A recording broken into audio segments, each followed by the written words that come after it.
Hare Hare Rama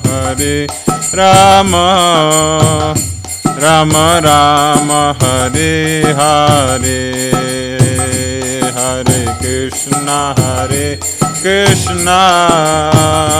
Krishna Krishna Hare Hare Hare Rama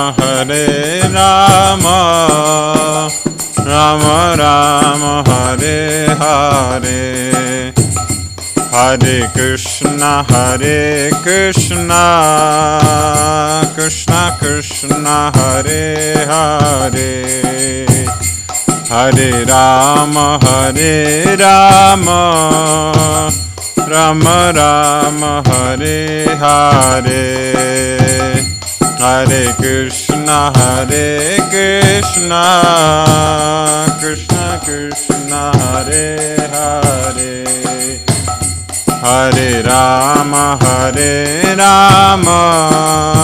Rama Rama Hare Hare. Srila Prabhupada ki Jai.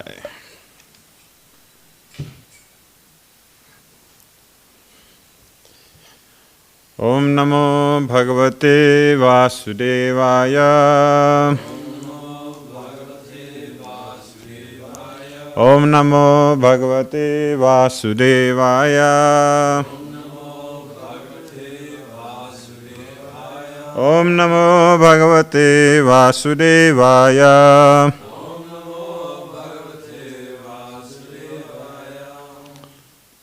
Today we'll be reading from Śrīmad-Bhāgavatam, Canto 4, Chapter 8, Text 73, and we'll also do 74, 75, 76, and 77, because they're very short, there's no purports. But we'll chant through 73, and then the other ones I'll simply recite, yeah? Okay. Dvitiyam cha tatamasam Shashte shashter bhako dhine Trinaparnadhibhi shirnaih Kritanobhyarchayan vibhum Dvitiyam cha tatamasam Shashte shashter bhako dhine Trinaparnadhibhi shirnaih Kritanobhyarchayan vibhu Dvitiyam cha tatamasam Shashte shashter bhako dhine Trinaparnadhibhi shirnaih Kritanobhyarchayan vibhu.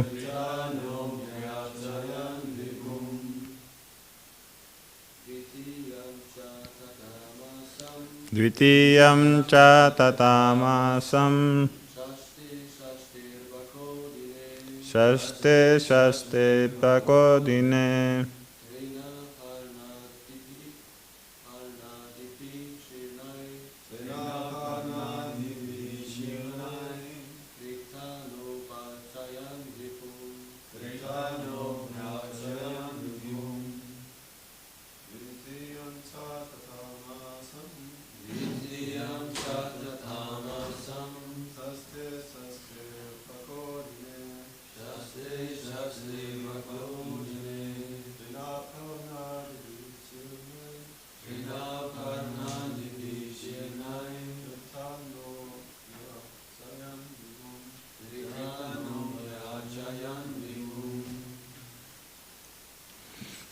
Okay, word for word. Dvitiyam, the next month. Cha, also. Tata, as mentioned above. Masam, month. Shashthe, shashthe, every sixth day. Arbhakaha, the innocent boy. Dhine, on days. Trinaparna adibihi, by the grasses and leaves. Shirnaihi, which were dry. Krita anaha, made for his food. Abhyarchayan, and thus continued his method of worship. Vibhum, for the Supreme Personality of Godhead. Translation. In the second month, Dhruva Maharaj ate only every sixth day, and for his eatables he took dry grass and leaves. Thus he continued his worship. Then we'll chant through the other verses. Text 74. Tritiyam chanayam masam navame hani abhaksha uttama shlokam upadhavat samadhina. Translation. In the third month he drank water only every ninth day. Thus he remained completely in trance and worshipped the Supreme Personality of Godhead, who is adored by selected verses. Text 75. Chaturtam api vaimasam dvadashe dvadashe hani vayubhaksho jita swasho dhyayan devan adharayat. In the fourth month, Dhruva Maharaj became a complete master of the breathing exercise, and thus he inhaled air only every 12th day. In this way, he became completely fixed in his position and worshipped the Supreme Personality of Godhead. Text 76. Panchame masi anuprate jite swaso nripatmaja dvayan brahma padhaikena tatastho sthanur ivachala. Translation. By the fifth month, Dhruva Maharaj, the son of the king, had controlled his breathing so perfectly that he was able to stand on only one leg, just as a column stands, without motion, and concentrate his mind fully on Param Brahman. Text 77. Sarvato mana arkshyaya hridi bhutendriya sayam dhyayan bhagavato rupam nadrakshit kinchana param. He completely controlled his senses and their objects, and in this way he fixed his mind without diversion to anything else upon the form of the Supreme Personality of Godhead. Purport. The yogic principle of meditation are clearly explained here. One has to fix one's mind upon the form of the Supreme Personality of Godhead without diversion to any other objective. It is not that one can meditate or concentrate on an impersonal objective. To try to do so is simply a waste of time, for it is unnecessarily troublesome, as it is explained in Bhagavad Gita. Srila Prabhupada ki. Narayanam namaskrityam naram chaiva narottamam devim saraswatim vyasam tato jayamudirayet mukam karoti vachalam pangulam gayate girim yakripatamaham bande Shri Gurum Dinatarinam Paramananda Madhavam Shri Chaitanyamishwaram Namo Vishwapadaya Krishnapastaya Bhutale Srimate Indrijumna Swamiti Namine Namo Prabhupada Prirasaya Jagannatha Yatra Nanda Murtaye Bhakta Sukena Krishna Kirtanena Narsimhena Rakshataya Namaha Vancha kalpatarubhyascha kripa sindhuvye vacha paritanam pavanebhyo vaishnavebhyo namo namaha. So we're reading a nice pastime from Dhruva Maharaj, quite austerities he's performing. You can please come closer. You're all behind the pillar. If you like, up to you. And so you can hear from the text 72, it starts with he's simply eating a few fruits, right? And then after that, only dry leaves and herbs. After that, only breathing, and then he even gives up breathing, right? So one can wonder why Dhruva Maharaj is going through all this and what is the purpose. So Prabhupada explains in the verse 7 to 72, which we heard yesterday. He talks, well, not yesterday, on Sunday. Yeah. All right, because we're doing with Bhagavad Dharma Prabhu, right. So he mentioned that the devotee should accept foodstuff to be able to maintain this material body so he's able to continue his devotional service. So by the process of devotional service that Dhruva Maharaj was performing, he was becoming so purified and so satisfied simply by remembering the Lord and chanting the mantra, Om Namo Bhagavate Vasudevaya, that it was no longer necessary for him to eat. Does that make sense? It wasn't that he was artificially trying to control his senses. It became unnecessary because he was so happy simply by remembering the Lord and chanting the mantra.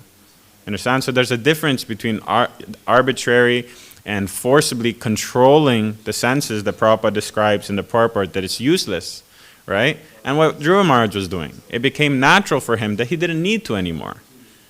He didn't need to perform those activities anymore because he was so focused only on the Lord. And by chanting the mantra, which he got from Narada Muni, Om Namo Bhagavate Vasudevaya. Right? So it was very natural for him to slowly, the process of devotional service would replace all these things that the body needed. And simply by his remembrance, he was fully satisfied. Yeah, so there's a big difference between this and the austerities of Hiranyakashipu, as we hear later on, right? He was standing on one leg with his hands outstretched. He was circling his life airs through his bones because there was no fat left on his body, right? So there's a big difference. That was austerities for material enjoyment. This is not even austerities, this is his pure devotional service. And it's naturally, he's controlling his senses so he can give more time and more focus to the service of the Lord. Right? It's like on auspicious days we don't eat. Why don't we eat? Just to control the body and no, you're bad, No. It's so that we can not have to think about it and not have to disturb ourselves with those daily activities that we have to perform and simply give more time to Krishna consciousness. So if you have to lay in bed all day because you're not eating and you can't do any service, what's better?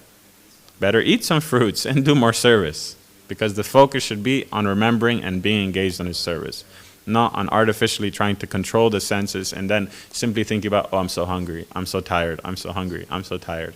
You're not thinking about the Lord at all. Make sense? Yeah, so Dhruva Maharaj, he was putting more and more focus on the Lord, therefore he was able to give up these things that we think are absolutely necessary. Does that make sense? Yeah, so it's a very beautiful pastime. And we can understand, one of the main principles we understand from this pastime of Dhruva Maharaj is his intense determination. He was so determined to see the Lord that nothing was going to stop him. And so because of his dedication to that devotional service that he was performing, it just got stronger and stronger and stronger. And at this point, he even began to see the Lord within his heart as Paramahaṁsa. And soon we'll see the Lord appears before him. Right? So by this extreme process of devotional service, within a few months, he got to see the Lord because of his determination. And it's possible for all of us, but we have to have that same determination and undeviating. Yeah?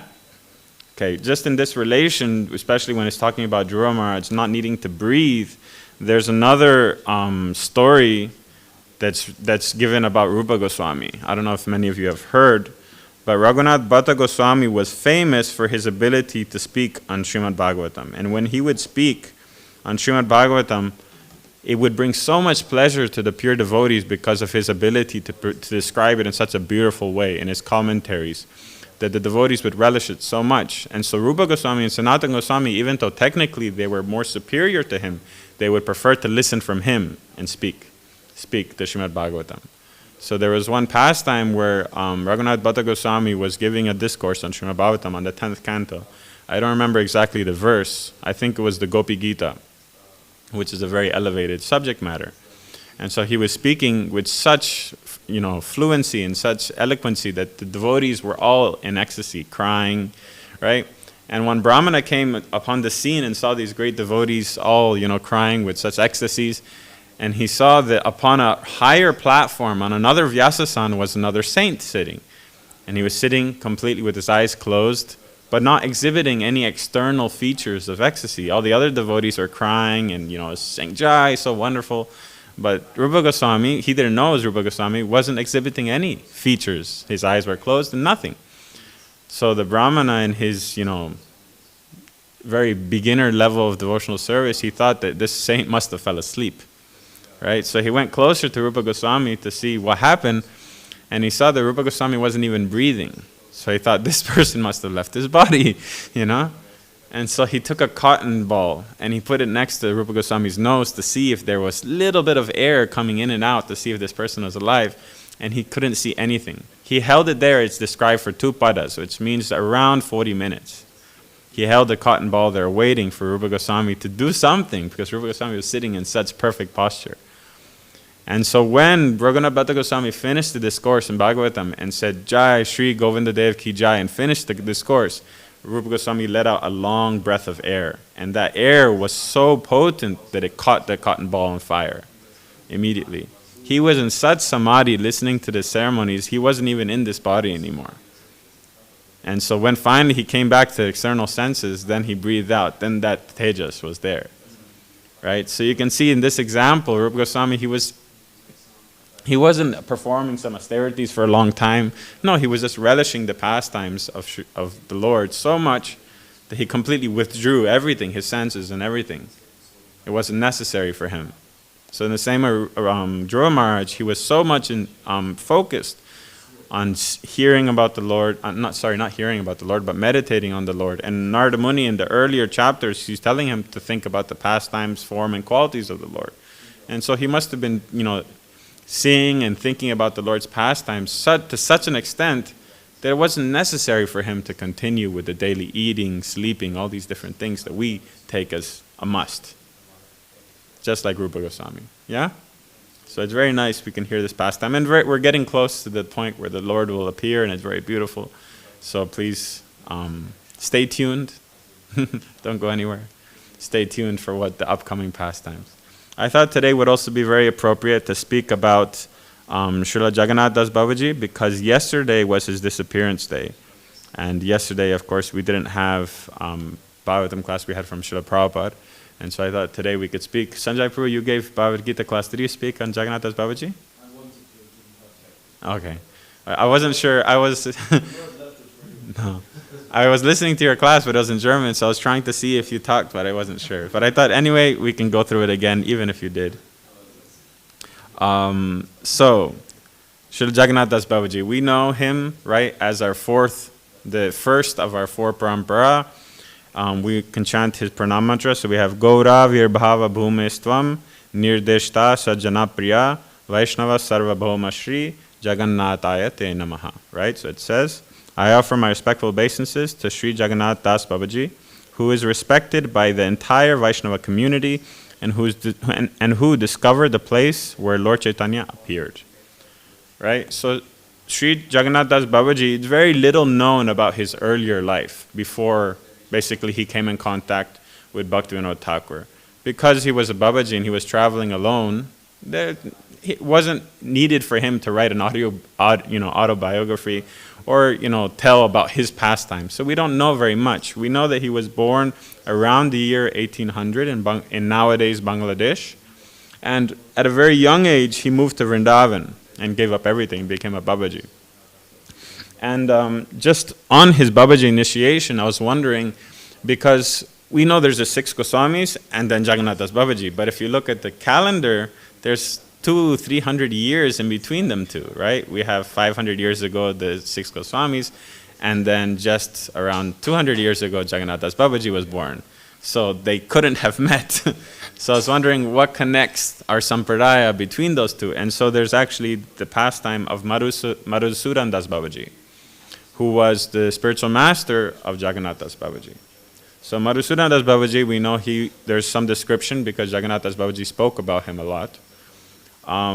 He was also born around the same area of Bangladesh, and he left his home at a very young age. He was a young teenager, 16, 15, and he heard his parents already starting to plan his marriage and what he will do, and he became fed up. So he decided to leave home. He went to Vrindavan, And in Vrindavan, he understood the importance of taking initiation. And so he was very eagerly, with great sincerity, looking for a spiritual master.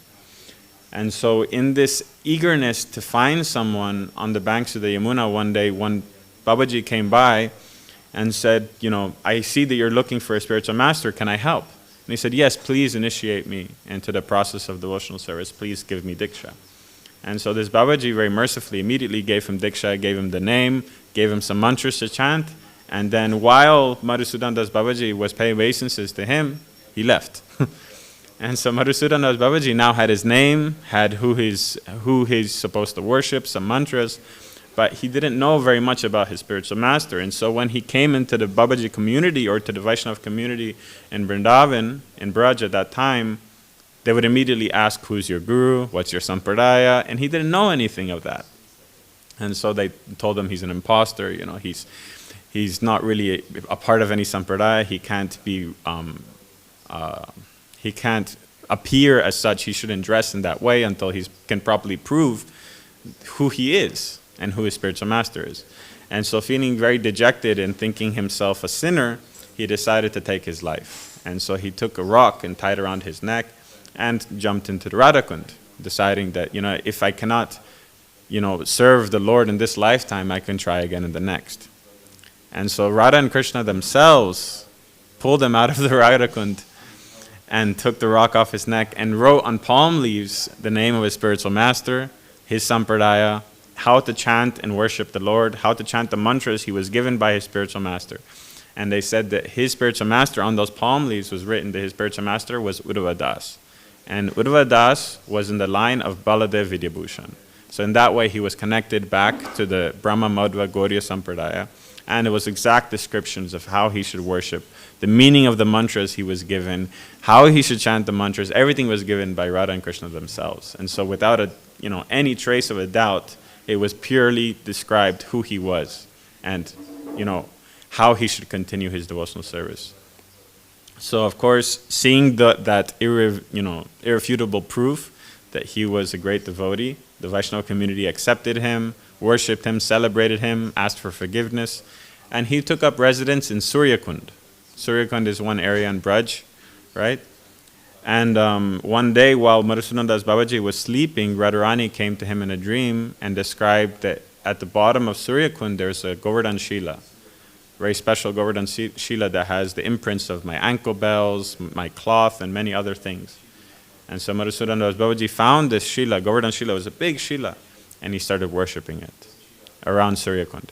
So when Jagannath Das Babaji came in contact with Madhusudan Das Babaji, that was there at Suryakund, and he got initiation, and he lived there also around Suryakund, near the Bhajan Kutir of Madhusudan Das Babaji. And he was performing for many, many years devotional service there, performing his worship, right? He had very beautiful deities of Gaura Nitai. Gaura Nitai, it was made out of bell metal, but of course, if you know bell metal, when it's polished, it even appears like gold. And so there's a pastime that some thieves, becoming greedy and seeing the deities one day, they decided to come in the night and steal them. So they came and they stole the deities of Gaura Nitai, but just a few hundred meters away from where they took them, the thieves became blind and they couldn't see anymore. And they got an immense fever, they weren't able to even walk.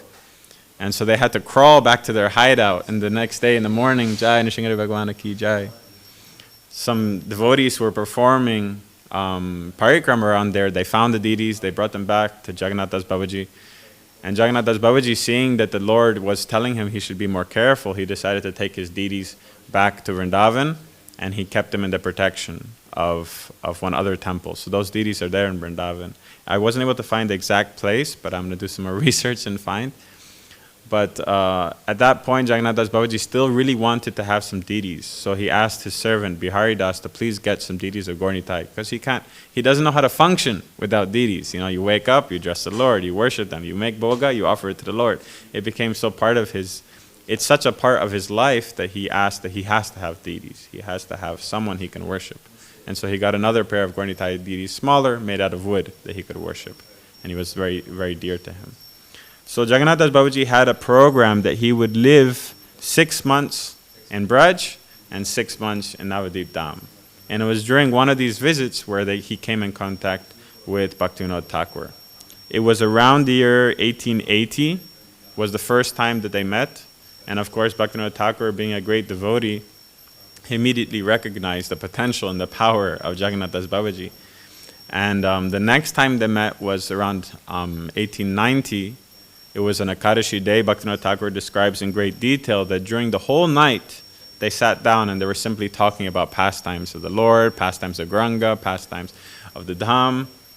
And in the next morning, without taking any rest, Jagannath Das Babaji, who at this point was already getting close to his centennial, right, close to 100 years old, immediately went on Harinam and got a huge amount of devotees and went on Harinam non-stop. For many, many hours, they're doing Harinam. And it said that Jagannath Das Babaji would be at the front of the Harinam dancing and dancing and dancing and dancing and dancing. And there was a very beautiful verse he would cry out very often was, "O Nitai, what name did you bring? Like, what a wonderful name you have brought." Right? It's Nitai, ki nam inetire. Like, which name have you brought? What a beautiful name you have brought. And so he would always say this in the kirtan. And it said that just in the presence of Jagannath Das Babaji, anyone who was around him, seeing him dance in that way, would immediately get Krishna Prem and would be exhibiting the ecstatic love that normally great devotees would only feel just by being close to Jagannath Das Babaji. So Jagannath Das Babaji, in this meeting and many others, he started trying to tell Bhaktivinoda Thakur to please start preaching Gauranga's names. You know, you should spread it all over India, not over India, but the whole world. He started trying to imbibe this message to Bhaktivinoda Thakur. And so Bhaktivinoda Thakur accepted Jagannath Das Babaji as his Shiksha Guru, not Diksha Guru, Shiksha Guru. And in that way, he was connected into the Parampara.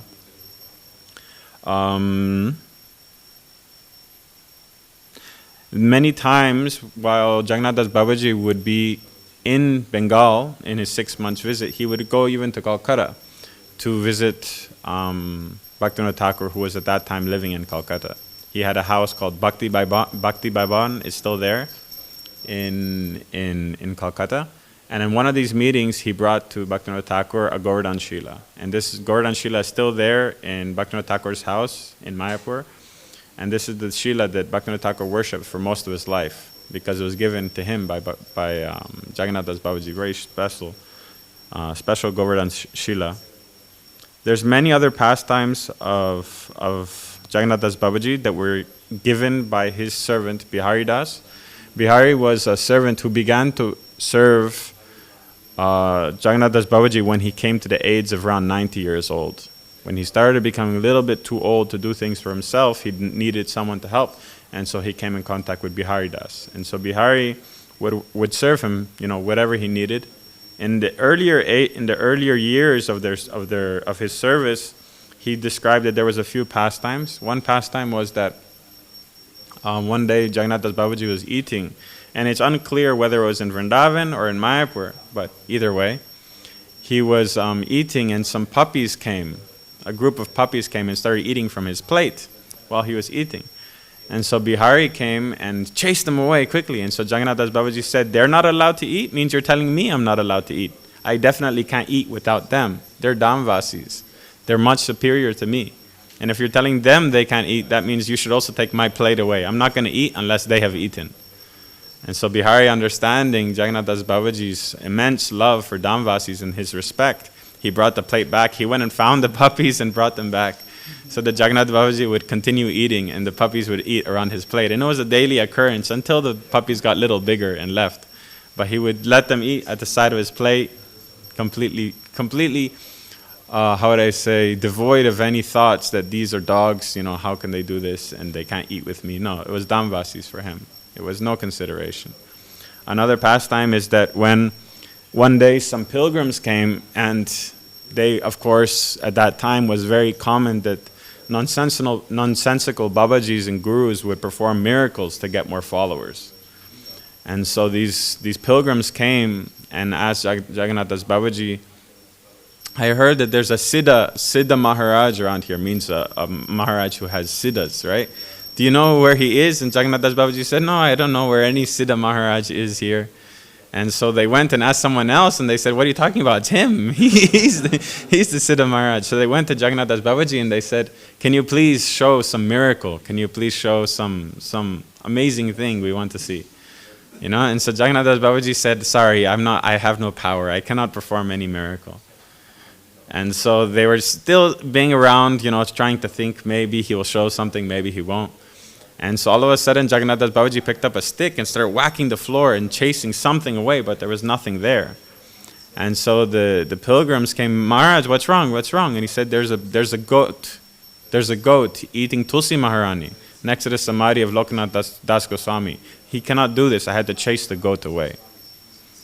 And so the pilgrims were a little surprised. Lokanath Das Goswami's samadhi is in Vrindavan. What's Babaji Maharaj talking about? And so they immediately went and they sent a telegram to Radha Gokulananda temple where the samadhi is located, and they asked, today at this time, was there a goat eating Tulsi Maharani? And a few days later, they got the reply that yes, there was a goat eating Tulsi Maharani at this day, at this time, but immediately it ran away. And so they understood that Babaji Maharaj had no desire to show any kind of miracle to them, but he was way above any miracle that you can imagine, because he was able to see all the way in Vrindavan something happening that he had to protect. Right?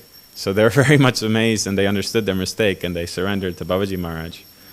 There's another pastime also, that when Babaji Maharaj became above 100, his eyes wouldn't open very easily, and he wasn't able to see very well. And so he wasn't able to continue reading Chaitanya Charitamrita. So he told his servant Bihari, can you please read for me, because I cannot read anymore. And so Bihari said, Babaji Maharaj, I'm illiterate. I've never gone to school. I don't know how to read. I don't know how to write. I don't know how to do anything. And Babaji Maharaj says, just try. Read Chaitanya Charitamrita. It'll be okay. Just try. And so when Bihari opened the book with faith with his spiritual master, immediately he was able to read everything. He was surprised. He just started reading Chaitanya Charitamrita, and every day he would read for Babaji Maharaj. And so Bihari noted that this is the power of faith in the spiritual master. The spiritual master can give you the ability to do anything if you have faith in him. And so because Bihari was willing to even try, he didn't know how to read. He knew, he's not going to be able to, but because of faith in the spiritual master, he was immediately able to, because of the power of Jagannath Das Babaji. There's other pastime also that, of course, the most famous pastime that we know about Jagannath Das Babaji, and what's mentioned in his pranam mantra, right? Gaura Virbhava Bhumestam. He was the person who discovered or affirmed the birthplace of Sri Chaitanya Mahaprabhu. And so this pastime happened around when Jagannath Das Babaji was around the age of 120, right? Bhaktivinoda Thakur was very desperately trying to find the birthplace of Sri Chaitanya Mahaprabhu, because there were so many nonsensical people saying that, this is the birthplace, and because they would announce that this is the birthplace of Sri Chaitanya Mahaprabhu, many pilgrims would come to their temple and give donations and get popularity. And so there were so many temples around Navadvip at that time claiming to be the birthplace of Sri Chaitanya Mahaprabhu. And so Bhaktivinoda Thakur, he was checking old maps and trying to figure out, and all the places that were claiming to be were in Navadvip town. And if you know Mayapur, there's the Ganga, and Navadvip is far on the other side of the Ganga, the town, nowadays town of Navadvip. But at that time, they already knew the place where Chankazi used to live. So Chankazi was a Muslim ruler of the time of Mahaprabhu. And in Chaitanya Charitamrita, it's clearly described that Chankazi could hear the kirtan from Srivasacharya's house. And so Bhaktivinoda Thakur is saying, how could Chankazi hear kirtan happening many kilometers away in Navadvip town? It must not be the birthplace of Mahaprabhu. And so he was checking closer to Chankazi's area, trying to see where it could be the birthplace. And one day when Bhaktivinoda Thakur was on the veranda of his house, he saw great effulgence coming from across the Jalangi, which is where Mayapur is today. And he thought, this must be the place, around here must be the place where Mahaprabhu was born. And so the next day he crossed the Jalangi and he went to that area, and he saw a little bit of a hilly area, and there was many tulsi plants living there. And so he asked the farmers, what is this place called? How come you're not farming there? And they said that this place is useless. Doesn't matter what we plant, tulsi will grow. We put begun seeds, tulsi grows. We put rice seeds, tulsi will grow. Doesn't matter what we do, tulsi just grows nonstop. And so we gave up many years ago. And there's only tulsi growing there. So Bhaktivinoda Thakur was checking the maps, and he saw that this could be the place. But he needed someone If Bhaktivinoda Thakur at that time would announce that this is the birthplace of Mahaprabhu, very few people would actually believe. And so he thought that if he gets Jagannath Das Babaji, who was Vaishnava Sarvabhauma, right, the most respected and elevated Vaishnava at the time, if he got him to come and affirm that this is the place, then everyone would believe.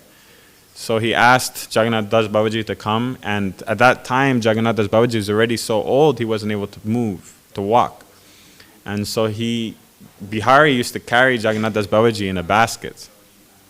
He had a basket, one of those bamboo baskets, the classical ones, and he would carry Jagannath Das Babaji on his head wherever they would go. And so Bihari brought Jagannath Das Babaji Maharaj to that place, and as soon as they entered into the vicinity of that area, Jagannath Das Babaji leapt out of the basket and began to chant and dance the names of Gauranga. Non-stop. It was said for many hours he was chanting and dancing the name of Gauranga when he came into that place. Some descriptions even say he was jumping over 2 meters into the air in ecstasy, seeing the place of birth of Mahaprabhu.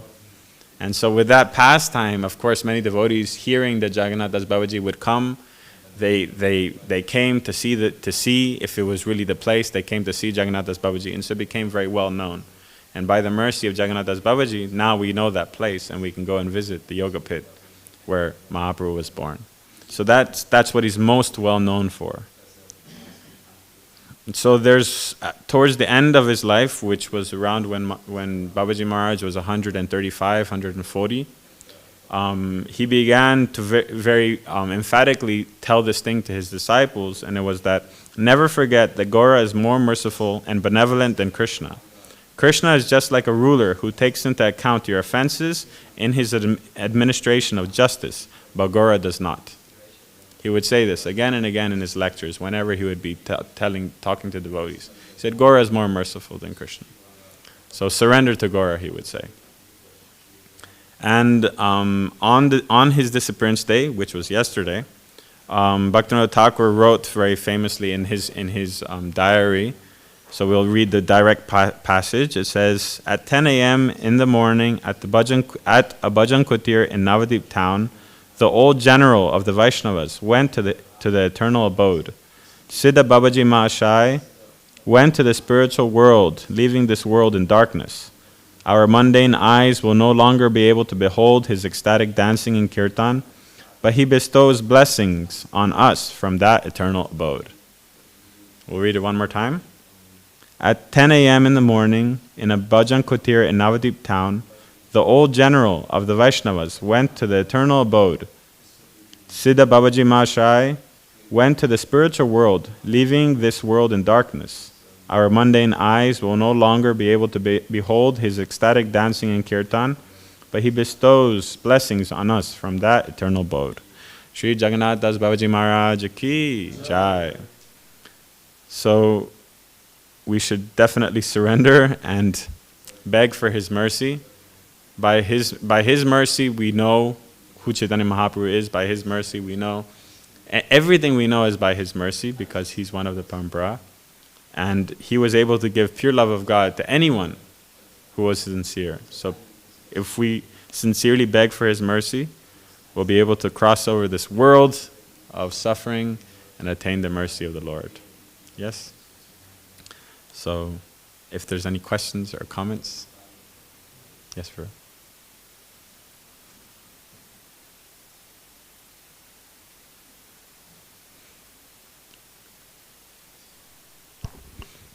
Thank you for the class.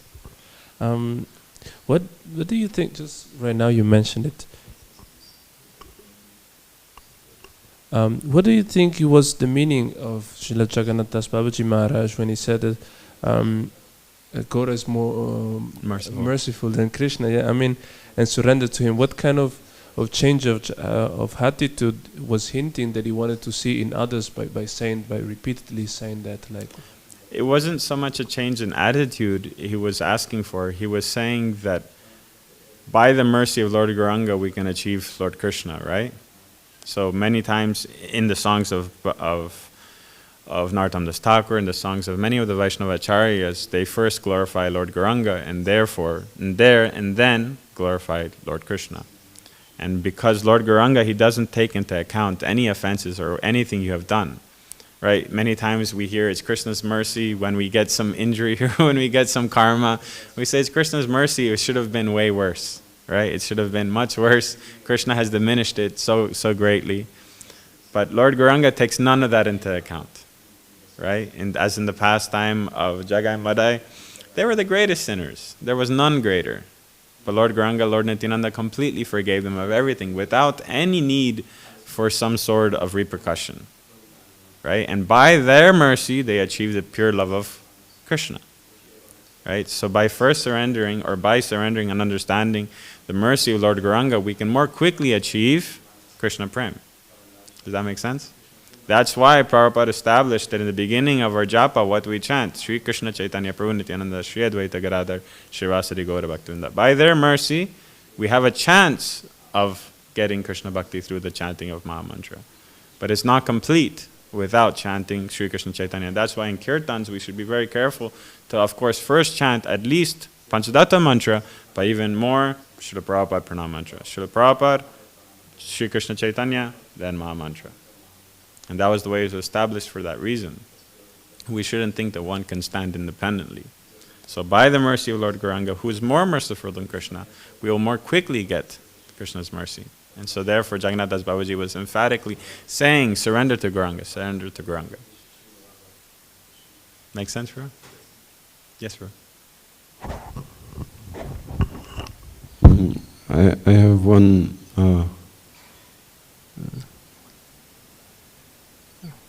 comment question. Yeah, it's a little like my fiery revolutionary nature to always oppose, but it's just a small thing. And anyway, it's just that I heard that Jayadvaita Maharaj, he was saying that most devotees in ISKCON consider it a duty to chant the Panchatattva mantra before every round of chanting japa. And he said that Srila Prabhupada didn't teach to chant the Panchatattva mantra before chanting japa. Mm-hmm. So, as far as I understand, you can, of course you can do it, but you don't have to do it actually. Mm-hmm. Or maybe, like to not overdo it, but maybe, I don't know, maybe Srila Prabhupada, he recommended chanting Panchatattva before beginning your japa. Mm-hmm. But he certainly did not emphasize it as a thing between each round. And the certain injunction to chant Panchatattva mantra is in kirtan. Then it's very important. Yeah. That is one thing. If you like, you can of course respond. I mean, otherwise, I have some questions also. No, for sure you can go on. I can answer after. Okay. First, I wanted to know the information you got about Jagannath Das Babaji. You got it from a lecture of your spiritual master? Yes, and he got it from the book Sri Vaishnava Charana Parshada, something like that.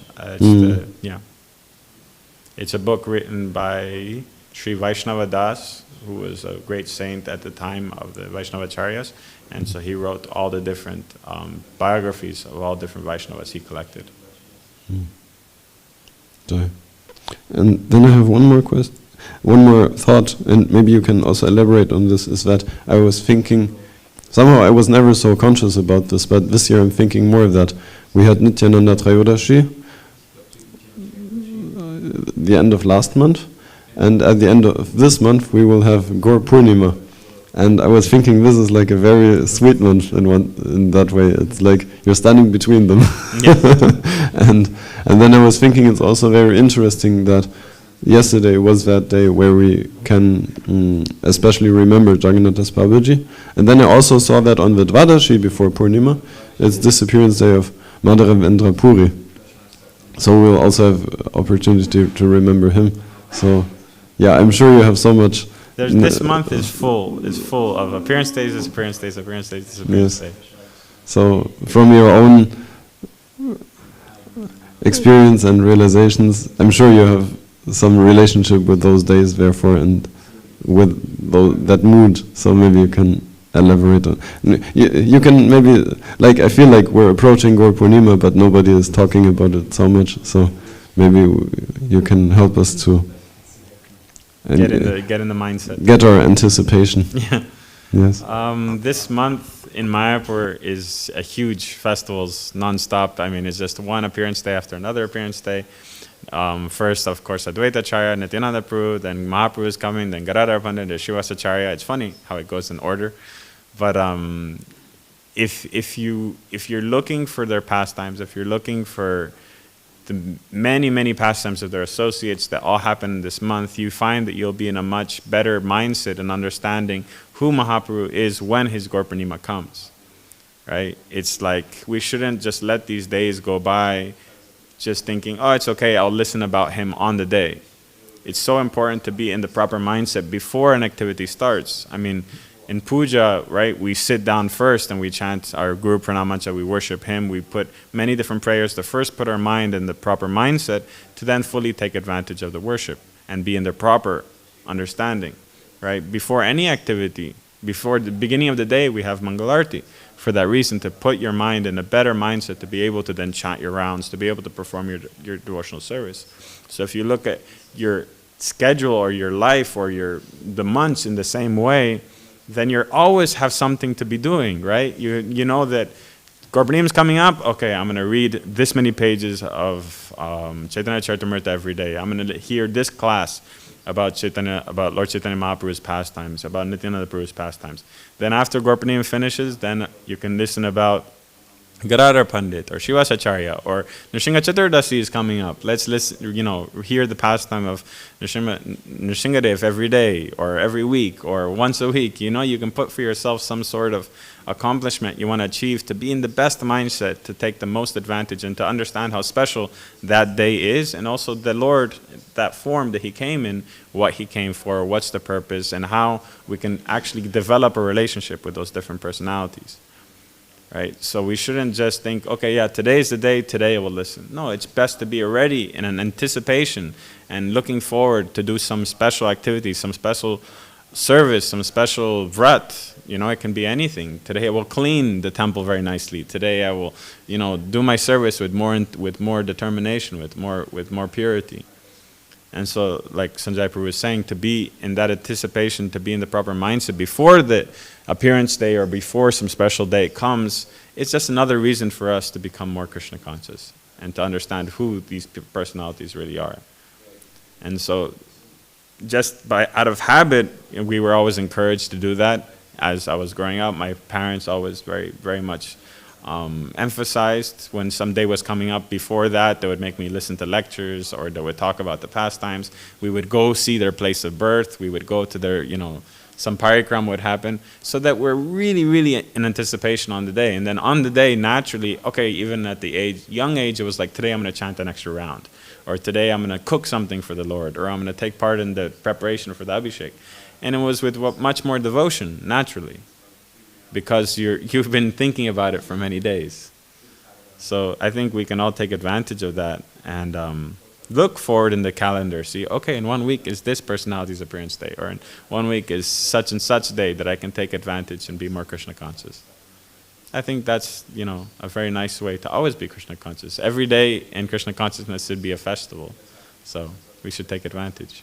And on your earlier point with the Sri Krishna Chaitanya, I can't remember where I was hearing it exactly, but there was a class, I really don't remember, but there was a class very talking about the importance of the Panchadatta Pranam Mantra and how merciful they are and how one should be very eager to chant the names of Sri Krishna Chaitanya before chanting Maha Mantra. And that's why it was introduced to chant it before every round, because we're not so pure that we can even sit down and in one stretch chant all 16 rounds.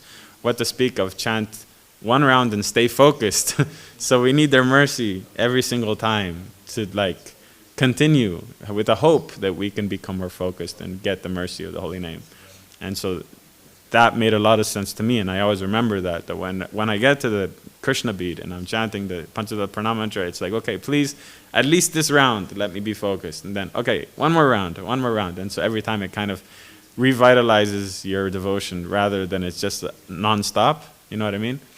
And in that connection also, like Babaji Maharajas or Babajis, they're supposed to be chanting 300,000 names of the Lord. Prabhupada in a lecture, he was talking with Karandar, and he said 300,000 names. How many rounds is that? And so they calculated, and I think they said something like 40 something. And so Prabhupada said, and how many hours would it take to chant if you chant 5 minutes? And so they did the calculation, and they said 16 hours. And so Prabhupada said, yes. So if you're chanting 16 hours a day, yes, it becomes irrelevant. You know, it's just, you're always chanting. You don't need the 16 rounds. You don't need to be counting or anything. It's just non-stop chanting. But we're not at that level yet, so we need their mercy always. And every single round, it helps. And that's for myself. Does that make sense, bro? Of course, you can always say, or anyone can always say that, yes, it's good for me. But then again, I'm wondering, why did Srila Prabhupada, he was taking the hippies by the hand, and he didn't tell them to do like that. So it's like, I don't know. But that's why I said that I need to find the lecture so I can give you the exact information. Yeah. But that was what I was instructed by my Guru Maharaj, and so yes. that's what we follow. Yes. Yeah? Yes. Okay. Any other question, comment? Shyamakant Prabhu? Thank you, Prabhu, for remembering these wonderful pastimes. I have a question regarding the samadhi you mentioned. The samadhi of Dhruva Maharaj and also Rupa Goswami. Does it mean like that they entered already the pastimes of Krishna in this meditation? In this pastime where Rupa Goswami is listening to the Bhagavatam, it's not specifically described that he entered into the pastimes, but he was so much relishing that pastime that he withdrew from his bodily needs. And with Dhruva Maharaj, it's talked about how he was trying his best to focus and see the Lord within the heart. It wasn't that he entered into the pastime, it's just he was so internally meditating on the Lord within his heart that he withdrew. Right, so whether he entered into because in other places it's clearly described, like in the pastime of Rupa Goswami when he's in samadhi and he laughs because he sees Krishna performing, and then there was the crippled devotee walking. Right, that's very clearly describing that he entered into this particular pastime.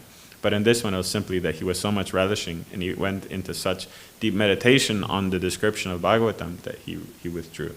So I wouldn't be able to say for certain if they entered, but it's not described. Thank you.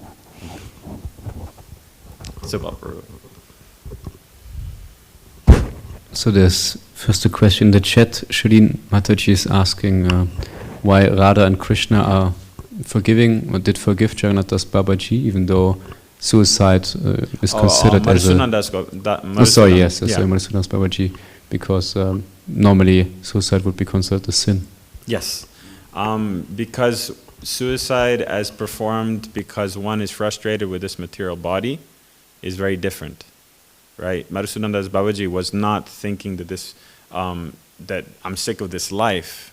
Basically, he was feeling himself so fallen that he wasn't able to serve the Lord, right? So it was in a spiritual anguish or spiritual mindset that he was going to give up this body in Radhakund to be able to get another chance to serve the Lord. And so it wasn't out of frustration as it's done nowadays, or it's suicide in that way, right? There's also other descriptions of devotees. Yes, right? Murari Gupta, right? He also, when Mahaprabhu didn't leave this world yet, has he? When Mahaprabhu left his... He was still in Navadvip, right? He didn't want to chant. Right. When Murari Gupta, right? Brahmananda Prabhu very helpfully reminded, when Mahaprabhu was telling Murari Gupta about how Shri Krishna, Lord Krishna, is more merciful than Ramachandra, and so Murari Gupta should give up the worship of Lord Ram and worship Krishna. And so Murari Gupta, being an expansion of Hanuman or incarnation of Hanuman, he was unwilling to give up the service of Ram. He couldn't imagine his life without Ram. He couldn't imagine even a second in the day without thinking of Ram. And so thinking himself such a sinner that he was not able to follow the instruction of Lord Chaitanya, he was about to give up his life. And of course, Sri Chaitanya Mahaprabhu came and explained to him that no, there's no need to do that. You are Hanuman, and your determination in the service of Lord Ram and your loyalty to your master is unquestionable. And so simply bringing out that glories in you that you were so unwilling to change, you were so determined to continue serving your master, that you felt that it's better to give up your life because you felt yourself such a sinner. And so that's why Mahaprabhu was giving him that instruction. And so in the same way, Madhusudan Das Babaji was feeling himself so fallen that, he wasn't able to serve the Lord, and he wasn't able to perform his service, that he was feeling that he should give up his life and therefore be able to get another opportunity. And so it wasn't suicide in the form of simply frustration with our material attachments. It's spiritual, and you can see in all the cases, it never actually happens. It's just that the devotee is feeling such anguish. And therefore the Lord or certain devotees will always come and protect them from that situation. That make sense? Yeah. Yes, Subhapra. Question would be if you could talk also a little bit maybe about Rasikananda Prabhu. He also had it was also his day. I didn't do much research on him, but I can speak about what I already know. So Rasikananda Prabhu was a very, very great devotee, and he was a disciple of Shyamananda Pandit, correct? Yes. He was a disciple of Shyamananda Pandit. Rasikananda Prabhu performed many, many amazing feats. He's most famous for preaching in such a great and big way that he was able to turn whole kingdoms, whole villages and towns into devotees simply with his clashes and with his kirtans. There's some pastimes where he even gave initiation to an elephant. Rasikananda Prabhu, he had a disciple, his name was Gopal Das, I think. His elephant disciple's name was Gopal Das. One day, Rasikananda Prabhu was in the town, somewhere in Bengal, and the king and the envious brahmanas around went and convinced the king that this Rasikananda is a rascal, he's preaching nonsense, and he's making whole villages go crazy with his bogus philosophies. And so the king, hearing these envious brahmanas, he decided to send an elephant there to disturb the kirtan party. And so he got his war elephant, and so these elephants are bred for war with the power to destroy anything, and no one can stop them. No one can stop the elephant when they're in that mood. And I don't know if you've ever seen a crazy elephant, but it's pretty scary. It's such a force of nature. And so they sent the war elephant, and when the war elephant came in front facing the kirtan party, he went rushing at Rasikananda. But instead of charging the kirtan party, he simply fell at the lotus feet of Rasikananda. And Rasikananda said, "Why are you engaged in this material activities? Why are you engaged in this fear-mongering? You should give up these activities and become a devotee and chant the names of the Lord." And so Rasikananda there gave the elephant initiation, gave him the name Gopal Das, and told him to chant the holy name of the Lord and constantly serve the Vaishnavas. And so there's many pastimes of Gopal Das's interactions with Rasikananda throughout the life of Rasikananda. One other time, Rasikananda was giving a lecture, a discourse on Bhagavatam, and Gopal Das, feeling that his spiritual master is nearby, he came out of the jungle to listen, but all the people got scared and they ran away. And so Rasikananda stayed, and the whole night gave lecture to Gopal Das, just him and Gopal Das. He was just preaching to Gopal Das. But at the end of the lecture, Rasikananda told him that you shouldn't come, like this into the assembly of people. They become scared and it disturbs them. You stay, and you have heard from me so many instructions, and you will get an opportunity to serve me in the future, but simply chant and serve the Vaishnavas. And so Gopal Das continued. But there's many pastimes, actually. I don't have them fresh in my mind, but my Gurudev made a whole hour-and-a-half lecture on Rasikananda that you can listen. Very beautiful pastimes. So Rasikananda Prabhu Ki Jai. It was yesterday also. Thank you, Prabhu. We'll finish. Yes. About how many people now you've been talking of, and what's the name? That's question number one. So I lost the overview. What's the name? Of how many people you have been talking in this lecture. The main was Jagannath Das Babaji, which is the spiritual master of Bhaktivinoda Thakur, who's the spiritual master of Bhaktisiddhanta Saraswati Thakur, of Gorkishore Das Babaji, Bhaktisiddhanta Saraswati Thakur, and Bhaktisiddhanta Saraswati Thakur is the spiritual master of Srila Prabhupada. If you look on the altar, there's the 5 pictures in the front. So Jagannath Das Babaji is the first one on that side. Yeah, you can see after the class. And so we spoke about him. It was his disappearance day yesterday. And we also spoke about Rasikananda Prabhu, who was another devotee at the time, a little bit after Lord Sri Chaitanya was in this world. So it was his appearance day yesterday, disappearance day yesterday. And we also spoke about the spiritual master of Jagannath Das Babaji, Sri Madhusudan Das Babaji. So 3 people. 3 people. Thanks. Question number 2 is who was the person holding the breath for 40 minutes? Rupa Goswami. Okay, so yeah, other names did come up, but Rupa Goswami is one of the 6 Goswamis. Have you heard of the 6 Goswamis?